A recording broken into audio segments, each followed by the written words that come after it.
안녕하세요, 풀 악셀 바이브 우직입니다. 요즘 전기차가 점점 많이 늘어나는데 가장 큰 게 뭡니까? 너무 비싸죠. 소형 화물, 경영 화물 하시는 분들은 다마스가 있었어요. 최근에 또 나온산에서 김대호 분이 나오셔가지고 다마스에다가 막 위에다가 캠핑카처럼 이렇게 해가지고 그런 로망을 실현할 수도 있었고, 경영 화물, 중형 화물로 넘어가기 전에 그 단계가 다마스가 그 황금 라인이었단 말이에요. 근데 다마스 지금 어떻게 돼? 중고가 아니면 살 수가 없어. 그런데 이게 나타났습니다. 자, 다마스 아니야? 라고 생각하실 수도 있는데 다마스 아닙니다. 내연기관 아닙니다. 전기차인데 무려 1000만원대. 전기차에서 1000만원대 들어보신 적 있으세요? 자, 캐스퍼도 지금 1000만원대를 잘 못 맞추고 있어요. 자, 1000만원대 미니밴 한번 만나보시죠. 일단은 디자인부터 볼게요. 이제는 이제 전기차의 시대가 되면서 디자인도 업그레이드가 되는 것 같아요. 기본 상용차들은 투박하다는 이미지가 있었는데 이 차는 이제 램프부터 이렇게 날렵하게 라인이 그려지면서 전기차 특유의 그릴이 막혀있는 라인까지 깔끔하게 떨어져서 심지어 기어기까지 한데요. 로고도 되게 깔끔하게 잘 만든 것 같아요. 자, 옆에를 봐도 야, 라인 진짜 괜찮다. 라인 이뻐요. 특히나 이게 여기서부터 이렇게 딱 떨어지는 곡선이 진짜 귀엽다. 너 귀엽다. 슬라이딩 도어가 있어요. 이게 사실상 다마스의 특권이었거든요.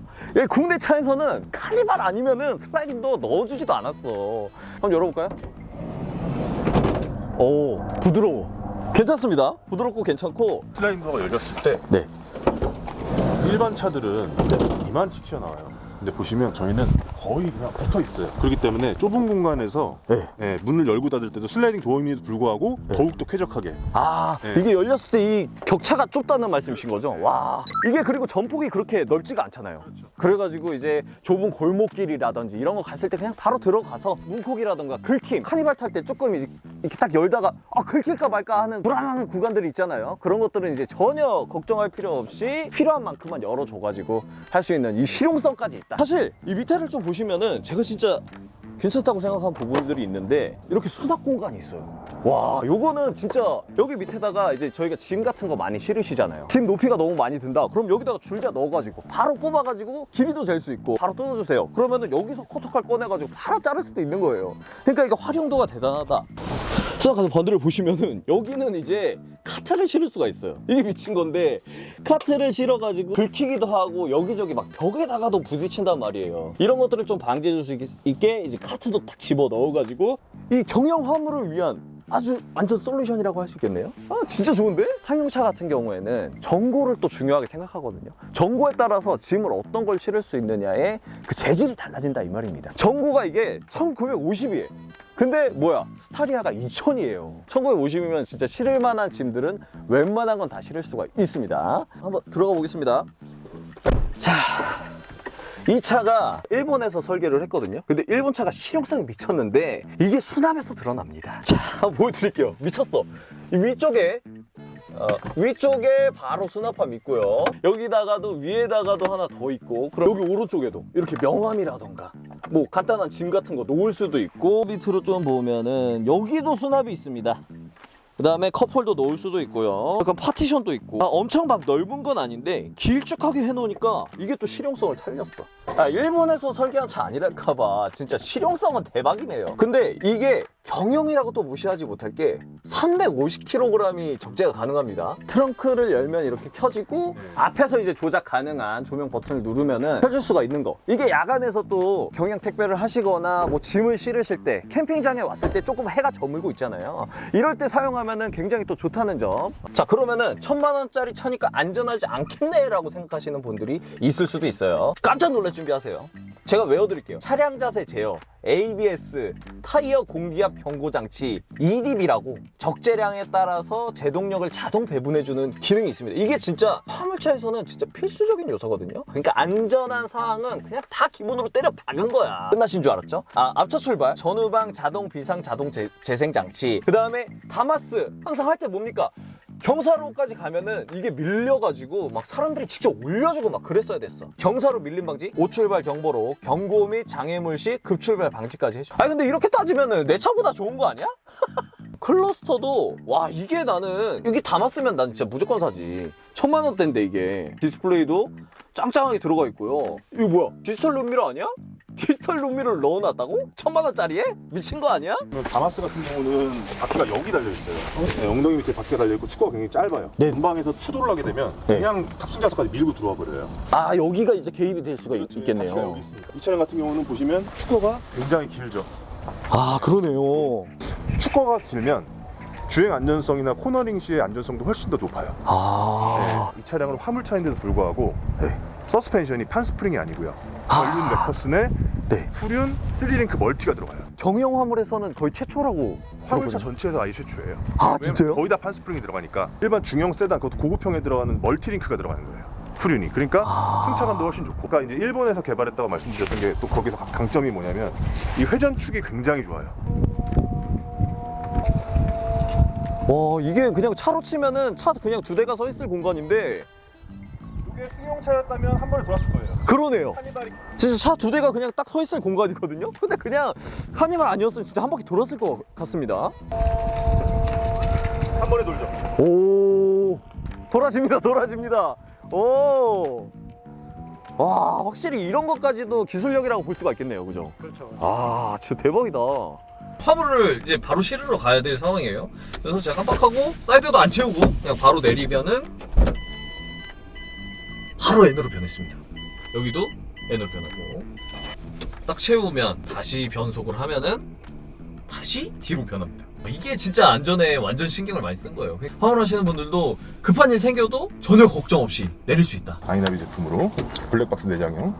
아까 봤는데 진짜 화질이 좋더라고요. 네, 화질이 엄청 좋죠. 이게 사실 남는 게 있을까라는 생각이 들 정도로 진짜 엄청 뭐 옵션이라던가 내장재, 그다음 실용성까지, 그리고 아까 회전 반경 보셨죠? 그런 것까지도 완전 신경을 많이 썼다는 생각이 드네요. 자, 그럼 한번 출발을 해보도록 하겠습니다. 그리고 뭐 이렇게 저희가 이제 상시 블랙박스 내장형 룸미러도 있지만 이 상태 자체에서도 주행 중에도 그냥 후방을 계속 보면서 가실 수 있어요. 오 여기서도 네. 여기서도 이제 나오네요. 그렇죠. 그리고 제가 주행을 좀 해보는데 제가 옛날에 막 다마스를 좀 많이 시켜서 제가 막 동승하기도 했었거든요. 네. 그거는 좀 약간 날르고 약간 가벼운 느낌이 들었는데 그렇죠. 이거는 뭔가 묵직하고 좀 깔아주는 느낌이 들어가지고 그리고 방지턱도 서스펜션이랑 관련이 있는지 몰라도 약간 덜컹거린다는 느낌보다는 한번 딱 올라갔을 때 잡아주고 딱 내려온다는 느낌이 드네요. 판스프링은 말 그대로 이제 쇳덩이들이 뭉쳐갖고 무게를 지탱하기 위해 있는 거라 네. 텅텅텅텅 튀죠. 네. 근데 얘는 그런 게 없죠. 그 주행거리가 그 뭐 유튜브 분이 찍으셨을 때 보시면은 그냥 쉬지 않고 17km까지 달렸을 때 네. 평균 저희가 한 200 탔어요. 350km, 360km를 싣고 또 그렇게 달리셨을 때 평균 한 180에서 185 정도가 나왔어요. 오. 네, 이렇게 동네 택배나 화물업을 하시는 분들은 뭐 가다서다 하시고 이런 식으로 타신다면 네. 평균 그래도 한 200 정도는 타신다고 보시면 되죠. 관공서나 방금 저희가 오프닝 촬영했던 그런 공원들 네. 그리고 그 졸음쉼터 있잖아요. 네네. 그 졸음쉼터에도 다 이제 전기차 충전기가 의무 설치가 됐어요. 국도를 보통 옛날에는 이제 고속도로 안 타고 국도 타고 가시면 충전을 걱정을 하셨는데 네. 요즘에는 그 졸음쉼터에도 다 충전소가 이제 비치가 돼 있기 때문에 네. 뭐 전혀 걱정 없이 다니실 수 있다는 거죠. 뭐 급속 충전을 하셔도 보통 한 30분 내외로 완충이 되시기 때문에 차가 급속을 하면은 거의 한 30분 내외로 충전이 그러니까 이제 가능해요. 한전거 같은 이제 와트수가 네. 높은 거 그리고 평균적인 급속 충전은 한 40분. 프로토 에어컨이 장착되어 있고요. 보시면 성에가 바로 없어지죠. 네. 지금 키자마자 아마 열선도 네. 이렇게 기본적으로 들어가 네. 있는 거예요. 딱 기본. 그 주행 중 안전 사항이 진짜 잘 돼 있다고 들었거든요. 전방에도 센서가 2개가 있고요. 네. 후방에도 센서가 있어요. 그래서 오. 이제 전방 추돌, 네. 후방 추돌을 다 얘가 이제 스스로 제어해주는 그 고급차에만 들어가는 그런 시스템이 장착되어 있어요. 와 진짜요? 네.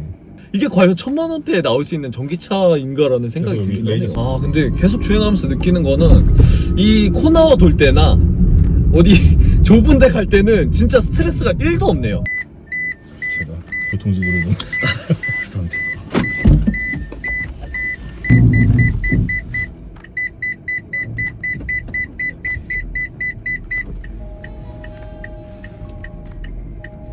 지금 완전 극한의 상황이거든요. 차가 이렇게 많이 온 적이 없는데 그래도 약간 큰 차들이 주변에 있지만 옆쪽에 바짝 붙어가지고 조금 곤란한 상황일 수도 있는데 이럴 때도 조금 약간 장점이 발휘하는 게 있는 것 같습니다. 전폭 자체도 좁고 본닛이 일단 짧다 보니까 저는 이제 기본 차라고 생각하면 못 돌 수도 있겠다라는 생각을 했는데 그냥 다 돌아지네요. 전혀 걱정 없죠. 충분히 갈 수 있어요 지금. 아 진짜요? 좀 더 붙으셔도 돼요. 네. 다 비껴가죠. 여기서 테스트해본 게 오히려 잘된 일일 수도 있겠네요. 그렇죠. 오늘 차가 많은 게 오히려 이 차 네. 테스트하기에는 네, 너무 좋은 예시가 될 수 있을 것 같은데. 지금 차가 너무 많잖아요. 네. 오히려 이것도 더 좋은 게 중간에 네. 빈자리 있으면 들어가 보시죠. 이런데 일반 차들은 주차를 지금 못해요. 이제 좁아서. 네, 여기는 진짜 못할 것 같은데. 소렌토가 지금 네. 차선을 약간 물었어요. 근데 여기를 한번 주차를 해보시죠. 살짝 이제 왼쪽에 있는 차가 살짝 물렸어요. 그래가지고 만약에 제 차였다면은 이거는 그냥 못하겠다, 다른 자리를 찾았을 수도 있는데 이 톱이라면 또 가능할 수도 있을 것 같습니다. 넉넉하죠. 아니 그냥 앞으로 갔다 뒤로 갔다도 없어. 와, 여기 앞에는 훨씬 많이 남았어. 여기에도 크게 불편하지 않죠. 와, 그리고 아까 말씀드린 이런 좁은 데서도 슬라이딩 도어를 열어도 전혀 걸기적거리는 거 전혀 부딪힐 일이 여기도 왔다 갔다 하실 수 있고. 애매한 상황일 수도 있잖아요. 화물차 하시는 분들은 다 아시겠지만, 근데 그럴 때는 전혀 여기서도 바로 내릴 수 있고. 카탈로그를 봤었을 때는 거의 이게 1000만 원대 전기차다. 네, 지금 구입하면은 이게 막 혜택이 좀 많다 그래가지고 좀 정리를 해주실 수 있나 해가지고. 부가세 환급시까지 받았을 때 경우가 이제 한 1000만 원 초반대이신 건데 그 국고 보조금은 정해져 있지만 지자체 보조금은 지자체마다 다 상이에요. 광고는 좀 이제 가장 보조금이 많이 나오는 지역을 기준으로 한 거고 네. 평균은 이제 1,600만 원. 혹시나 이제 부가세 환급을 받으시면 네. 뭐 한 1,300만 원대시니까 소상공인까지 받으시고 네. 하시면 이제 한 1,000만 원 초반대 정도. 그럼 기본적으로 약간 화물 관련된 사업을 한다 생각하면은 한 1,400만 원대. 300만 원대 보시면 됩니다. 1,300만 원대요? 네. 와, 그리고 이제 진짜. 그리고 이제 사업자를 안 하면 1,600만 원대 정도로 올라간다는 거죠. 그렇죠. 이 차를 사실 분들은 거의 대부분은 경영 화물을 하시거나 이제 사업자를 하시는 분들이 많을 수도 있어요. 근데 캠핑을 좋아하시거나 캠핑을 위한 차, 나만의 차를 1,600만 원대에 마련한다 생각하면 저는 충분히 합리적이라고 생각을 하거든요. 그러니까 로망을 실현하고 싶으신 분들이 다마스를 이제 더 이상 중고로 사고 싶지 않다. 근데 훨씬 더 출력 좋고 괜찮고 수납에 완전 신경 쓰고 일본에서 이제 설계를 했으니까 뭐 튼튼하고 실용성 있고 이런 것들은 다 아시잖아요. 이런 것들을 좀 생각해 보면서 하면은 충분히 합리적인 가격이라고 생각합니다. 오늘 이 톱이 제가 한번 리뷰를 해봤는데요. 진짜 실용성이랑 가격 미친 듯이 그냥 다 잡은 차인 것 같습니다. 그래서 너무 좋은 경험한 것 같고 저는 다음 시간에 더 좋은 리뷰로 찾아뵙도록 하겠습니다. 풀 악셀 바임 우직이었습니다.